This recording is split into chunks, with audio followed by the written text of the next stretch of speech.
তিনি একজন সাংসদ। তিনি চেষ্টা করেছেন যে সে রক্তের ঋণ পরিশোধ করার একমাত্র উপায় ছিল তারা যে লক্ষ্য দিয়েছেন আল্লাহ তাআলা যেন সবাইকে শাহাদাতের মর্যাদা দান করে এবং জান্নাতের উচ্চ মাকাম দান করে বলে আল্লাহুম্মা আমিন।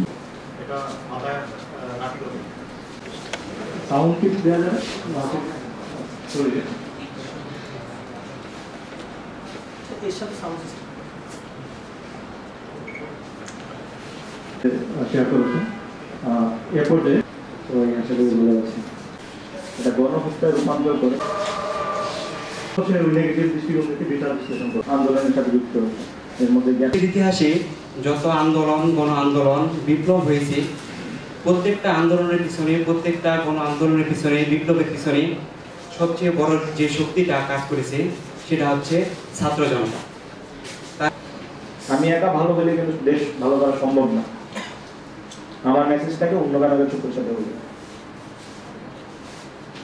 আমাদের রংপুরের আবু সাঈদের আত্মত্যাগের মাধ্যমে এদেশে নতুন আন্দোলন গড়ে উঠেছিল। যদিও শুরুটা ছিল বৈষম্য বিরোধী আন্দোলন, শেষে সার্বজনীন মানুষের স্বাধীনতার জন্য আন্দোলন শুরু হয়েছে। অসংখ্য মানুষের প্রাণ এবং আহতি হওয়ার কারণে পরে আমরা যে স্বাধীনতা পেয়েছি, যে জন্য আন্দোলন শুরু হলো, যে জন্য স্বাধীনতা অর্জন করলাম, যে জন্য আবার সবাই ঘর থেকে মুক্তভাবে ঘোরার এক স্বপ্ন নিয়ে চলছি, আমার মনে হয় সেই স্বপ্নটা আমাদের আবার বিনষ্ট হয়ে যাচ্ছে। কেন হচ্ছে, কোথায় হচ্ছে, কিভাবে হচ্ছে, এটার দিকে আমাদের সকলের নজর রাখা দরকার। জনপ্রতিনিধিদের নজর রাখা দরকার, আমার সংবাদকর্মীদের নজর রাখা দরকার, প্রশাসনের নজর রাখা দরকার, আইন শৃঙ্খলা বাহিনীর নজর রাখা দরকার। সকলকে নজর রেখে মনে রাখতে হবে 16ই জুলাইয়ের আগে থেকে আমরা সকলেই একেবারে দুর্বল ছিলাম। সবল হলাম তখন, এই সকল দুর্বল যখন একত্রিত হলাম তখন কিন্তু আমাদের শক্তি ফিরে পেলাম। এখন থেকে যদি আবার আমরা একত্রিত থেকে আমরা বিচ্ছিন্ন হয়ে যাই তাহলে আবার একটা কালো ছায়া আমাদের মাঝে, আমাদের দেশের মাঝে আবার চাপ দিবে। তখন আমাদেরকে আবার আরেক নতুন বৈষম্যের মধ্যে চলে আসতে হবে, নতুনভাবে অত্যাচারিত হতে হবে। দেশ যেভাবে সাজানোর স্বপ্ন আমরা দেখছি সেটা আমরা পারবো না।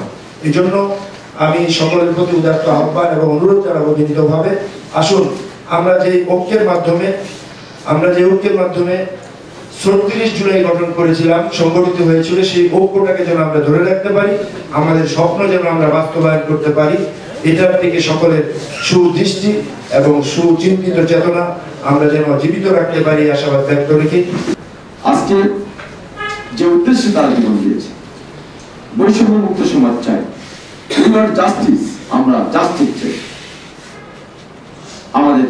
আমরা আসলে সবাই যেটা চাই, মহান মনিবালা রাব্বুল আলামিন তার ভাষায় আগেই বলে দিয়েছেন, ইন্নাল্লাহ ইয়া'মুরু বিল আদলি ওয়াল ইহসান। তোমাদেরকে আমি আদেশ দিচ্ছি বৈষম্য মুক্ত সমাজ রাষ্ট্র প্রতিষ্ঠা করার জন্য এবং সকল ক্ষেত্রে আদালত ইনসাফ। আমি যদি মডাটাকে চিন্তা করি যে বাংলাদেশের